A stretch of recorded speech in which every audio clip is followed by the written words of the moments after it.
Please subscribe my channel Bong English Tutorials, pushing the red and then bell button. Thank you. Assalamu alaikum. Welcome back to my channel Bong English Tutorial. Back to the class of close to complete the incomplete chapter of close. ফিরে এলাম সেই অসম্পূর্ণ chapter, সেই চ্যাপ্টারটা আজকে complete করতে আবার ফিরে এলাম। তাহলে আমরা ক্লোজ শুরু করেছিলাম আগের দিন। ক্লোজে কী শিখেছিলাম না, ক্লোজে আমরা শিখেছিলাম যে কিভাবে আমরা নির্ণয় করব কোনটা প্রিন্সিপাল ক্লোজ এবং কোনটা সাবঅর্ডিনেট ক্লোজ। অর্থাৎ কীভাবে বুঝবো যে সাবঅর্ডিনেট ক্লোজটা নমিনাল না রিলেটিভ না অ্যাডভার্বিয়াল ক্লোজ। তো চলুন দেখি কীভাবে আমরা বুঝবো। তাহলে আজকে প্রথমে আলোচনা করব নমিনাল ক্লোজ নিয়ে। নমিনাল ক্লোজ, নমিনাল ক্লোজ প্রথমে বলে রাখি, নমিনাল ক্লোজ হচ্ছে সেই ধরনের ক্লোজ যেটা নাউনের মতো আচরণ করবে। নাউন একটা সেন্টেন্সে সাবজেক্ট রূপে বসতে পারে, নাউন একটা সেন্টেন্সে অবজেক্ট রূপে বসতে পারে, নাউন একটা সেন্টেন্সে কমপ্লিমেন্ট রূপেও বসতে পারে। তাহলে কি না নমিনাল ক্লোজ সেটা হবে যে ক্লোজটা নাউনের মতো আচরণ করবে, অর্থাৎ যে ক্লোজটা সেন্টেন্সে সাবজেক্টের মতো আচরণ করবে বা সাবজেক্টের জায়গায় বসবে, সেটা হবে নমিনাল ক্লোজ। কীরকম একটা example, that he is ill is known to all। এটা একটা সেন্টেন্স। আমরা আগের ক্লাসে শিখেছি যে কিভাবে প্রিন্সিপাল ক্লোজ এবং কীভাবে সাবঅর্ডিনেট ক্লোজ নির্ণয় করতে হয়। তাহলে প্রিন্সিপাল ক্লোজ আর সাবঅর্ডিনেট ক্লোজ, প্রথমে খুঁজব লিঙ্কার। লিঙ্কার দ্যাট ভার্ব কোটা একটা দুটি ভার্ব আছে, অর্থাৎ আমরা জানি একটা সেন্টেন্স যটি ভার্ব থাকবে তটি ক্লোজ থাকবে। এখানে দুটি ভার্ব আছে অর্থাৎ দুটি ক্লোজ আছে। তাহলে লিঙ্কার আছে দ্যাট, সাবঅর্ডিনেট ক্লোজটা সর্বদা লিঙ্কারের সঙ্গে যুক্ত থাকে। তাহলে দ্যাট থেকে নিয়ে এই যে ভার্ব এর আগে পর্যন্ত এটা হলো সাবঅর্ডিনেট, বাকি যেটা পড়ে রইল সেটা কি হচ্ছে প্রিন্সিপাল। এবার আমরা দেখব যে এটা কি ধরনের ক্লোজ। এটা সাবঅর্ডিনেট, তারপর আছে ভার্ব, অর্থাৎ এটা যদি আমরা সাবজেক্ট ধরা হয় তাহলে তারপরে আসছে ভার্ব, তারপরে বাকি অংশ। অর্থাৎ এখানে সাবঅর্ডিনেট ক্লোজটা সাবজেক্টের মতো আচরণ করছে। কার মতো? সাবজেক্টের মতো। তাহলে এটা হলো সাবজেক্ট। তাহলে একটা আমরা জানলাম কি না, যদি সাবঅর্ডিনেট ক্লোজটা সাবজেক্টের জায়গায় বসে তাহলে সেটা হয় nominal close.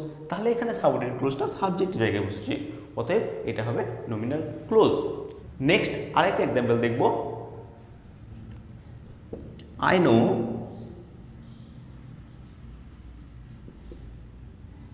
That he is blind. I know that he is blind.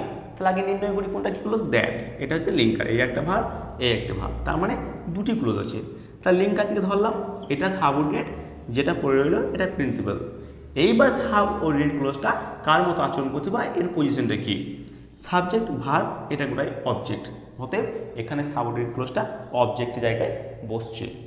তাহলে সাবঅর্ডিনেট ক্লোজ যদি অবজেক্টের জায়গায় বসে তাহলে সেটা হয় নমিনাল ক্লোজ। তাহলে এটা হচ্ছে অবজেক্ট, কার মতো অবজেক্ট। তাহলে একটা পেলাম সাবঅর্ডিনেট ক্লোজ যদি সাবজেক্টের জায়গায় বসে বা সাবজেক্টের মতো আচরণ করে তাহলে সেটা হয় নমিনাল ক্লোজ। আবার সাবঅর্ডিনেট ক্লোজ যদি অবজেক্টের জায়গায় বসে বা অবজেক্টের মতো আচরণ করে তাহলেও সেটা হয় নমিনাল ক্লোজ। আরেকটা এক্সাম্পল দিচ্ছি, this is what he expected. This is what he expected বলছে এটাই সেটা যেটা সে আশা করেছিল, ঠিক আছে, যেটা সে আশা করেছিল।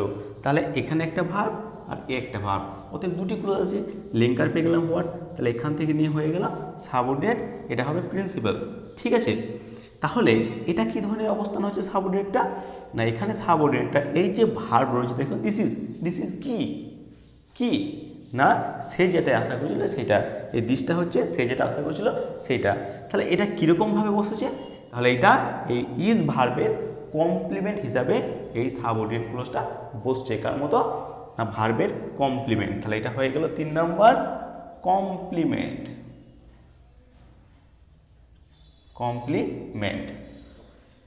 তাহলে আমরা কি পাচ্ছি? আমরা প্রথমে কি করব না প্রিন্সিপাল ক্লোজ এবং সাবঅর্ডিনেট ক্লোজকে আইডেন্টিফাই করব, তারপর দেখব যদি সাবঅর্ডিনেট ক্লোজটা সাবজেক্টের মতো আচরণ করে তাহলে বুঝবো নমিনাল ক্লোজ। আবার তাছাড়া যদি সাবঅর্ডিনেট ক্লোজটা অবজেক্টের মতো আচরণ করে, যেমন সাবজেক্ট ভার্ব অবজেক্ট বা অবজেক্টের জায়গায় বসে, তাহলেও আমরা ভাববো সেটা নমিনাল ক্লোজ। আবার যদি সাবঅর্ডিনেট ক্লোজটা ভার্বের কমপ্লিমেন্ট রূপে, এই যে ভার্বের কমপ্লিমেন্ট রূপে বসে, তাহলেও সেটা হবে নমিনাল ক্লোজ। এবার আমরা আলোচনা করব রিলেটিভ ক্লোজ। কি নিয়ে? না রিলেটিভ ক্লোজ নিয়ে। তাহলে রিলেটিভ ক্লোজ, রিলেটিভ মানে কি? না রিলেটিভ মানে হচ্ছে সম্পর্ক, একটা রিলেশন। ঠিক আছে, তাহলে একটা উদাহরণ দিয়ে আমরা এটাকে বোঝার চেষ্টা করি। যেমন খুবই একটা সিম্পল এক্সাম্পল দিচ্ছি, I know the man who is a teacher. আমি মানুষটাকে চিনি যে হয় একজন টিচার। তাহলে প্রথমে দেখব এখানে কটি ক্লোজ আছে। আমরা জানি একটা বাক্যে যটি ভার্ব থাকবে ঠিক তটি ক্লোজ থাকবে। তাহলে এই একটা ভার্ব আর এখানে এই একটা ভার্ব, অর্থাৎ দুটি ভার্ব আছে, তার মানে কটি ক্লোজ থাকবে? দুটি ক্লোজ থাকবে। এবার নির্ণয় করব কি না কোনটা প্রিন্সিপাল আর কোনটা সাবঅর্ডিনেট। কেন আমরা এত কনফার্ম কেন? না এখানে প্রিন্সিপাল আর সাবঅর্ডিনেট থাকবে, কারণ এটা কমপ্লেক্স সেন্টেন্স। কারণ আমরা প্রথমে জানি কমপ্লেক্স সেন্টেন্সে প্রিন্সিপাল আর সাবঅর্ডিনেট থাকে, সেই জন্যই আমরা কনফিডেন্সের সাহায্যে কী নির্ণয় করছি এখানে? না সাবঅর্ডিনেট এবং প্রিন্সিপালকে। তাহলে সাবঅর্ডিনেট সর্বদা লিঙ্কারের সঙ্গে যুক্ত থাকে, এখানে হুটা হচ্ছে লিঙ্কার। তাহলে এইটা হলো সাবঅর্ডিনেট আর এইটা হলো প্রিন্সিপাল। এইবার দেখবো এটা নমিনাল না রিলেটিভ না অ্যাডভার্বিয়াল। এই যে হু আছে, হুটাকে না এই মানুষটা হচ্ছে হু। তাহলে একটা শর্টকাট নিয়ম আছে, কি তোমরা ভালো করে মন দিয়ে এটা শোনো। সেটা হচ্ছে যে লিঙ্কার, এইটা যেমন লিঙ্কারের আগে নাউন বা প্রোনাউন বসে, লিঙ্কার আগে নাউন বা প্রোনাউন বসে। এখানে দ্য ম্যান এটা হচ্ছে একটা নাউন, তার নাউন বা প্রোনাউন বসে এবং সেই লিঙ্কারটি ওই নাউন বা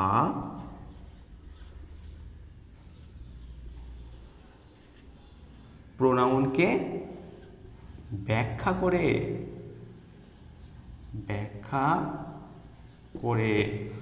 তখন সেটা হয় রিলেটিভ ক্লোজ। তাহলে কি না এখানে যেটা খুব ইম্পর্টেন্ট সেটা হচ্ছে কি না লিঙ্কারের আগে, রিলেটিভ ক্লোজে সর্বদা লিঙ্কারের আগে কোনো নাউন বা প্রোনাউন বসে এবং এই লিঙ্কারটি সেই নাউন বা প্রোনাউনকে কি করে না ব্যাখ্যা করে।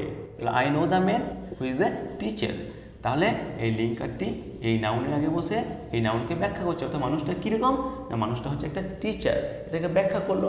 তাহলে এটা হয়ে গেল। তাহলে দুটি ট্রিক্স আছে, একটা হচ্ছে শর্টকাট, যদি WH লিঙ্কার থাকে তাহলে চোখ বন্ধ করে তোমরা ওটাকে রিলেটিভ ক্লোজ ভাবতে পারো, কিংবা যদি গ্রামেটিক্যাল দিয়ে চিন্তা ভাবনা করো বা WH ছাড়া অন্য লিঙ্কারও থাকে, তাহলে দেখতে হবে সেই লিঙ্কারটি কি কোনো নাউন বা প্রোনাউনের আগে বসেছে এবং সেই লিঙ্কারটি কি সেই নাউন বা প্রোনাউনকে ব্যাখ্যা করছে। যদি এরকম হয় তাহলে সেটা হবে অ্যাডজেক্টিভ ক্লোজ। সেটা হচ্ছে he was looking for a pen which is in my, এটা ইজ হবে না, এটা হবে was. A pen which was in my pocket. কি বলছে না he was looking for a pen, সে একটা কলম খুঁজছিল।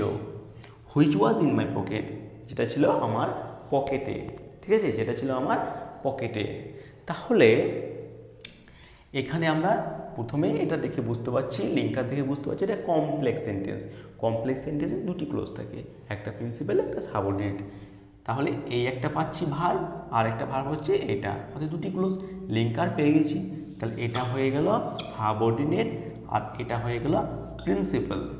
এবার সাবঅর্ডিনেটটা কি ক্লোজ, নমিনাল, অ্যাডজেক্টিভ না অ্যাডভার্বিয়াল? শর্টকাটে যেমন আমি বললাম ডাব্লিউএস থাকলে রিলেটিভ হয়, ডাব্লিউ হচ্ছে রিলেটিভ হয়ে গেল।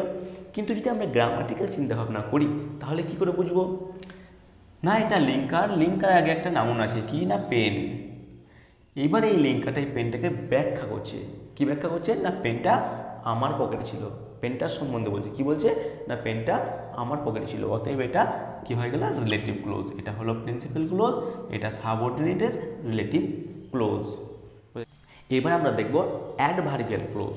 Adverbial close, adverbial close. Adverbial close কি না যে সমস্ত ক্লোজ, যে সমস্ত ক্লোজ বলে কোন সমস্ত ক্লোজ না সাবঅর্ডিনেট ক্লোজটা যখন অ্যাডভার্বের মতো কাজ করবে তখন সেটা হবে অ্যাডভার্বিয়াল ক্লোজ। ঠিক আছে, তাহলে অ্যাডভার্বিয়াল কোনগুলো, যেমন অ্যাডভার্ব অফ টাইম যেটা সময়কে নির্দেশ করে, অ্যাডভার্ব অফ প্লেস যেটা স্থানকে নির্দেশ করে, অ্যাডভার্ব অফ রিজন যেটা কারণকে নির্দেশ করে, অ্যাডভার্ব অফ ম্যানার যেটা আচার আচরণ কোনো কাজ কীভাবে হচ্ছে এটাকে নির্দেশ করে, এটসেট্রা। তোমরা সব জানো অ্যাডভার্ব। এই ধরনের কোনো লিঙ্কার দিয়ে যদি সাবঅর্ডিনেট ক্লোজটা থাকে তাহলে সেটা হয়ে যায় অ্যাডভার্বিয়াল ক্লোজ। ঠিক আছে, তাহলে নমিনাল ক্লোজ জানলে, অ্যাডজেক্টিভ ক্লোজ জানলে, এটা জানার খুবই শর্টকাট। সেটা হচ্ছে যদি লিঙ্কারটা অ্যাডভার্বকে নির্দেশ করে, কারণকে নির্দেশ করে, সময়কে নির্দেশ করে, স্থানকে নির্দেশ করে, ম্যানারকে নির্দেশ করে বা কম্পারেটিভ ডিগ্রি যেমন দেন এইসব নির্দেশ করে, তাহলে সেটা হয়ে যায় কি না অ্যাডভার্বিয়াল ক্লোজ। কিংবা কোনো অড টাইপের লিঙ্কার যদি হয় সেক্ষেত্রে আমরা ভেবে নিতে পারি, তবে সম্পূর্ণ ভাবতে পারি না, কিছুটা হলেও ভেবে নিতে পারি যেটা অ্যাডভার্বিয়াল ক্লোজ। যেন আমরা কিছু আলোচনা করব, একটা এক্সাম্পল দিই ফার্স্ট। তাহলে এখানে হচ্ছে he came when I was out of my house. সে এসেছিল যখন আমি আমার বাড়ির বাইরে ছিলাম। ঠিক আছে, এই একটা ভার্ব, এই একটা ভার্ব, অর্থাৎ দুটি ক্লোজ আছে, লিঙ্কার হোয়েন। তাহলে হোয়েন থেকে নিয়ে এটা হলো সাবঅর্ডিনেট আর এটা হলো প্রিন্সিপাল। এখানে লিঙ্কার আছে হোয়েন, সে এসেছিল, কখন এসেছিল, কখন। ঠিক আছে, তাহলে সাবজেক্ট ভার্ব এটা অবজেক্টের জায়গায় বসছে, তাহলে এটা তো অবজেক্টের মতো কাজ করতে পারে। তাহলে দেখি এটা অবজেক্ট বটে কিনা। ভার্বকে কোশ্চেন করবো কি দিয়ে, সে এসেছিল, সে কি এসেছিল, হচ্ছে না, অতএব এটা অবজেক্ট নয়। সে কাকে এসেছিল, হচ্ছে না, অতএব এটা অবজেক্ট নয়। কিন্তু যদি আমরা কখন দিয়ে কোশ্চেন করি, সে কখন এসেছিল, তাহলে হচ্ছে। তাই কখন দিয়ে কোশ্চেন করলে সেটা তো আর অবজেক্ট হয় না, সেটা কি হয় অ্যাডভার্ব হয়, অ্যাডভার্ব অফ টাইম। তাহলে হচ্ছে অ্যাডভার্ব অফ টাইম। তাহলে এটা হয়ে গেল অ্যাডভার্ব অফ টাইম, বোঝা গেল অ্যাডভার্ব অফ টাইম। আরেকটা এক্সাম্পল দেখব, হি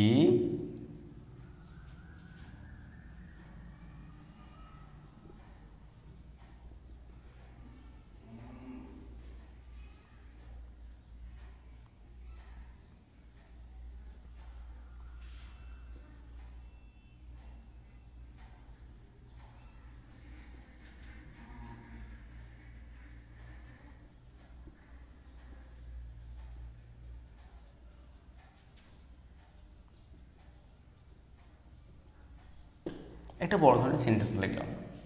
সেন্টেন্সটা কি বলছে না he couldn't attend the meeting, সে মিটিংটা অ্যাটেন্ড করতে পারেনি, মানে মিটিংয়ে উপস্থিত হতে পারেনি। As he was in a danger situation, যেহেতু সে একটা কী হয়েছিল, একটা ভয়ঙ্কর পরিস্থিতির মধ্যে ছিল, তাহলে এখানে একটা ভার্ব পেয়ে গেলাম অ্যাটেন্ড, আর একটা ভার্ব, এই দুটি ভার্ব, তার মানে দুটি ক্লোজ। কোনটি লিঙ্কার, অ্যাজটা লিঙ্কার। তাহলে এখান থেকে এটা হয়ে গেল সাবঅর্ডিনেট, বাকি যেটা পড়ে রইল এটা হচ্ছে কি ক্লোজ না প্রিন্সিপাল ক্লোজ। তাহলে সাবঅর্ডিনেটের এটা কি ক্লোজ, অবজেক্টের মতো নয়, তাহলে নমিনাল ক্লোজ নয়। সাবজেক্ট তো নয়, তাহলে নমিনাল ক্লোজ নয়। আর এর আগে কোনো নাউন বা প্রোনাউন নেই, যে লিঙ্কটা তাকে ব্যাখ্যা করছে হয়তো অ্যাডজেক্টিভ ক্লোজ নয়। তাহলে অ্যাজ মানে কি, যেহেতু মানে কারণকে নির্দেশ করছে। অতএব কারণ যখন নির্দেশ করছে তাহলে এটা কি ক্লোজ? Adverb close. কীরকম অ্যাডভার্ব? না adverb of reason, adverb of reason, adverb of reason. তাহলে এটাও হয়ে গেল কি না, এটাও হচ্ছে একটা অ্যাডভার্বিয়াল ক্লোজ। এখানে আমরা আরও একটা উদাহরণ লিখলাম অ্যাডভার্বিয়াল ক্লোজেরই। কি আছে না, walk slowly lest you should fall. ধীরে ধীরে হাঁটো যাতে তুমি পড়ে না যাও। কি ধীরে ধীরে হাঁটো, কেমন করে হাঁটতে বলছে? ধীরে ধীরে, যাতে তুমি পড়ে না যাও। তাহলে এখানে একটা ভার্ব আছে ওয়াকটা, আর এখানে একটা ফল, তার মানে দুটি ভার্ব দুটি ক্লোজ। Link least. যাই হোক, তাহলে বলছে যাতে সে পড়ে না যায়, আর বাকি রইল এটা, অর্থাৎ এটা হচ্ছে কি না প্রিন্সিপাল, এটা হচ্ছে সাবঅর্ডিনেট। এই যে বলছে ধীরে ধীরে হাঁটো যাতে সে পড়ে না যায়, ধীরে ধীরে কেন হাঁটবে? পড়ে না যায়, মানে ধীরে ধীরে হাঁটার উদ্দেশ্যটা কি না পড়ে যাওয়া। তাহলে এটা হচ্ছে পারপাস। তাহলে এটা হচ্ছে adverb of purpose, adverb of purpose. এবার আমরা আরেকটা এক্সাম্পল দেখতে পাচ্ছি, দো। কি আছে? দো হি ইজ পুর হি ইজ অনেস্ট। যদিও সে গরিব তবুও সে সৎ। তাহলে লিঙ্কারের সঙ্গে সাবঅর্ডিনেট, অর্থাৎ দো হি ইজ পুর, এটা হচ্ছে সাবঅর্ডিনেট, আর প্রিন্সিপাল হচ্ছে হি ইজ অনেস্ট। আগে বলেছি অড টাইপের যদি হয় লিঙ্কার তাহলে তো অ্যাডভার্ব হয়। তাহলে এখানে দোটা কি না একটা লিঙ্কার। কীরকম লিঙ্কার? Adverbial linker. অতএব কী হচ্ছে না এই দোযুক্ত যে ক্লোজটা আছে সেটাও হচ্ছে অ্যাডভার্বিয়াল ক্লোজ। কেন না দো বলতে এখানে একটা অনুমোদনকে বোঝাচ্ছে বা বিশেষ ছাড়কে বোঝাচ্ছে। কীরকম? যেমন সে গরিব, ঠিক আছে, অতএব তার অনেস্টি হওয়া দরকার নেই, তবুও সে অনেস্ট, ঠিক আছে, এরকম একটা সেন্স এখানে বোঝাচ্ছে। অতএব সেই জন্য একে বলা হচ্ছে কি না adverb of concession, adverb of concession. তাহলে যাই হোক, আমরা কি করব না নমিনাল ক্লোজ তো আগেই বুঝতে পারলাম, অ্যাডজেক্টিভ ক্লোজও বুঝতে পারলাম, শুধুমাত্র অ্যাডভার্বিয়াল ক্লোজ। অ্যাডভার্বিয়াল ক্লোজ হচ্ছে যখনই কোনো লিঙ্কার কোনো অ্যাডভার্বকে নির্দেশিত করবে বা কোনো লিঙ্কারযুক্ত কোনো ক্লোজ যখন অ্যাডভার্বের মতো আচরণ করবে তখন সেটা হবে অ্যাডভার্বিয়াল ক্লোজ। আর বাকি তো শিখতেই পারলে নমিনাল ক্লোজ কেমন হয়, আর অ্যাডজেক্টিভ ক্লোজ তো খুব ইন্টারেস্টিং। তাহলে এই হলো আজ আমাদের কি না ক্লোজের চ্যাপ্টার শেষ। তাহলে আমরা পরের দিন আরও নতুন চ্যাপ্টার নিয়ে আসবো। Thank you.